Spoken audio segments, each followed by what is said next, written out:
இல்லைங்க. தினமும் ஒருத்தர் எங்கிட்ட கூடி பழைய ஜாமான் விற்கிறதுக்கு வருவாரா, அப்போ அவர் பாட்டு மாரி பாடுற மாரி இருந்தது. அந்த அலோஸ்மெண்ட் பண்ணுவாங்கல்ல அது.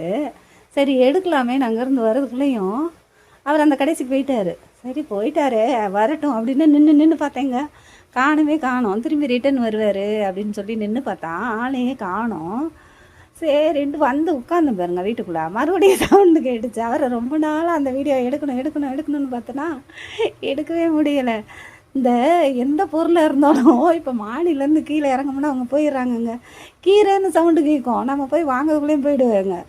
சரி இப்போ பழைய ஜாமான் போடலாம் அப்படின்னு பார்த்தா கடன்னு போயிடுறாங்க. நம்ம எப்படி போட முடியும் பாருங்கள். அவங்க எப்படி பாட்டு பாடுறாங்கன்னு கேளுங்களேன் எப்படி இருக்குன்ட்டு. பழைய இரும்பு பழைய தகரம் அப்படின்னு சொல்கிறாரா. எல்லாம் இடியாப்பத்துக்கு தான் போட்டாங்க. எல்லா காய்கறிக்காரங்களும் சரி, எல்லா வியாபாரக்காரங்களும் சரி, இப்போ பெட்ரோல் இருக்கிறதுனால சர்றன்னு போயிடுறாங்க. அதுக்கு தான் இப்போ போர் நடக்குது. பெட்ரோல்லாம் நீங்கள் அளவாக செலவு பண்ணுங்கன்றாங்க பாருங்க. அப்படி செலவு பண்ணால் ஒன்று ஒரு இடத்துல நிற்பாங்க, இல்லைன்னா தள்ளு வண்டி தானே, தள்ளிக்கிட்டே போகும்போது நம்ம கீழே போயிடலாங்க. இப்படி வண்டி ஓட்டிக்கிட்டு போனால் நம்ம என்ன பின்னாடியே ஸ்கூட்டி எடுத்துகிட்டா போக முடியும்? பார்த்தீங்களா? எத்தனை பேர் இந்த மாதிரிலாம் அனுபவிச்சிருக்கீங்க?